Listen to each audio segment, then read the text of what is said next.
মধ্যপ্রাচ্য যুদ্ধের কারণে বিশ্বের অনেক দেশের মতোই বাংলাদেশেও জ্বালানি তেলের সংকট দেখা দিয়েছে।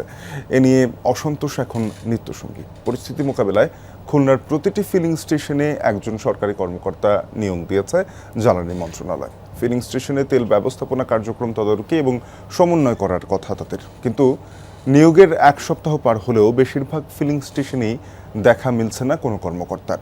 দায়িত্ব অবহেলার প্রমাণিত হলে ব্যবস্থা নেওয়ার হুঁশিয়ারি জেলা প্রশাসনের।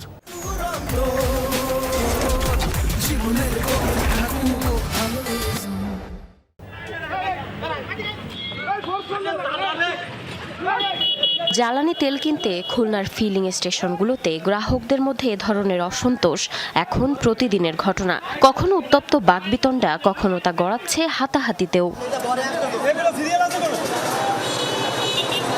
কোথাও পাম্প বন্ধ, কোথাও সীমিত সরবরাহ, ফলে চালু থাকা স্টেশনগুলোতেই চাপ বাড়ছে কয়েক গুণ।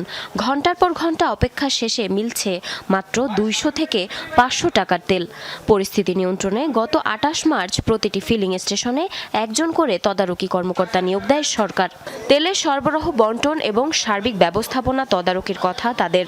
তবে নিয়োগের এক সপ্তাহ পেরোলেও বেশিরভাগ পাম্প কর্তৃপক্ষের জানা নেই তাদের কর্মকর্তা কে। অভিযোগ আছে অনেক কর্মকর্তা সরেজমিনে না গিয়ে অফিসে বসেই ফোনে তথ্য নিয়ে রিপোর্ট দিচ্ছেন। তাকে চিনি না এবং আমি তাকে এখনো দেখি নাই। আমাদের ট্যাগ অফিসার কে আমি এখনো দেখি নাই তাকে আমাদের পেট্রোল পাম্পে। আমাদের সাথে ট্যাগ অফিসারের পরিচয় হয় নাই। ট্যাগ অফিসার হচ্ছে আপনার বিস্ফোরক অধিদপ্তরের পরিদর্শক। ফোনে কথা হয়েছে ওনার সাথে, কথা বলার পর উনি আমাকে নিয়মিত রিপোর্টগুলো দিচ্ছেন এবং রিপোর্টগুলো আমি সংশ্লিষ্ট ডিসি অফিসে প্রেরণ করছি এবং আমাদের যে গ্রুপ তৈরি করেছে ট্যাগ অফিসারদের, সেই গ্রুপে আমি প্রোভাইড করছি। এ অবস্থায় শুধু কর্মকর্তা নিয়োগ নয়, কার্যকর তদারকির জন্য জেলা পর্যায়ে শক্তিশালী কমিটি গঠনের দাবি নাগরিক সমাজের। এদিকে দায়িত্ব অবহেলার প্রমাণ পেলে ব্যবস্থা নেওয়ার হুঁশিয়ারি জেলা প্রশাসনের।